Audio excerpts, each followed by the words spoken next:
পদ্ধতিতে সংক্রমণ করে এবং এখন বর্তমানে বিভিন্ন কারণে আমাদের রাজ্যে আমরা জানি বিভিন্ন পক্ষ থেকে সমস্ত আধিকারিকদের এবং আমাদের আজকের অতিথিদের এই অনুষ্ঠান শুরু করার জন্য অনুরোধ করছি। কিছু না কিছু নতুন কাজ শুরু করে আসছে। প্রথমে আমরা শুরু করেছিলাম মাস সেপ্টেম্বর, আমাদের মাননীয় মেয়র শ্রী দীপক মজুমদার মহোদয় আমরা একটি নতুন প্রকল্প এখানে শুরু করতে যাচ্ছি। মাননীয় মেয়র মহোদয় বললেন যে হেপাটাইটিস বি, সি এগুলি আমাদের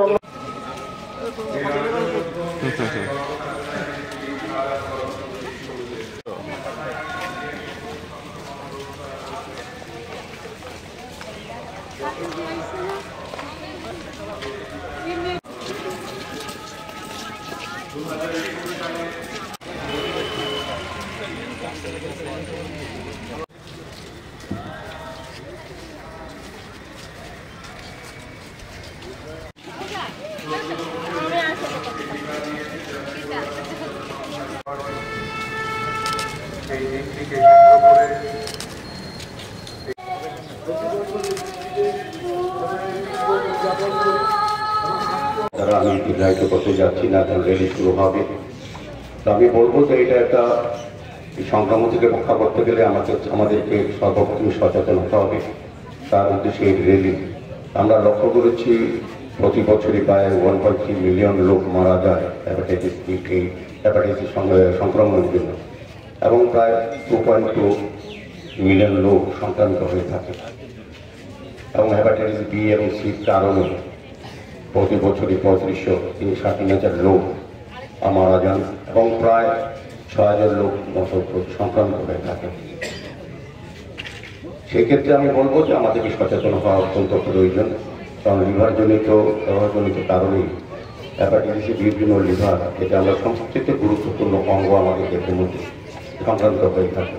লিভারকে রক্ষা করার জন্য, হেপাটাইটিস সংক্রমণকে মুক্ত করার জন্য আমাদের এই বিশেষ উদ্যোগ গ্রহণ সচেতন হতে হবে।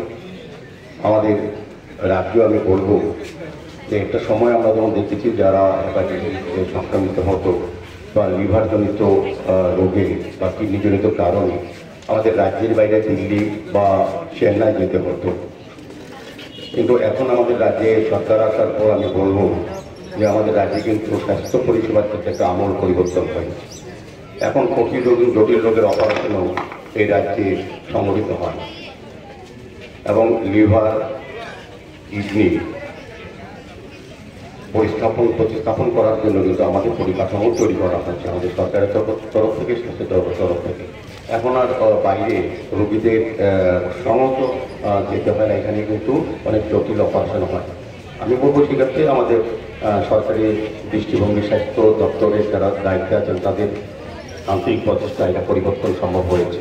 কারণ আজকে যারা প্রদীপবাবুরা বা যারা ডাক্তারবাবুরা আছেন তারা আগেও ছিলেন আর কি, কিন্তু পরিকাঠামোগত দুর্বলতার কারণে হোক বা কোনো সুযোগ না পাওয়ার কারণে হোক এই রাজ্যের চিকিৎসকেরা গুণ থাকতো, সমস্ত গুণাবলী থাকতো, তাদের এই বড় বড় চিকিৎসাগুলি করতে পারতেন না। আমাদের সরকার আসার পর পরিবহনের মতো স্বাস্থ্য দপ্তরে অনেক উন্নত হওয়ায় আজকে কিন্তু এই চিকিৎসাগুলি এই রাজ্যে হচ্ছে। আমরা যারা এই সংক্রমিত হচ্ছি এই রাজ্যে রোগীরা তারা কিন্তু সুযোগ পাচ্ছে।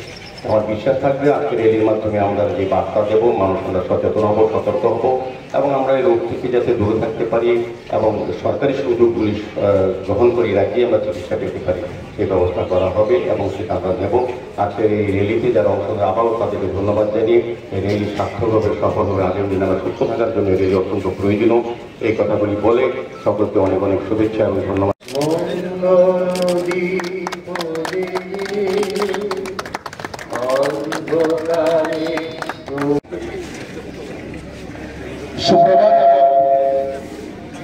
সুপ্রভাত এবং ভালোবাসা। আজকে এই সুযোগে আজকে এই যে প্রভাতী অনুষ্ঠান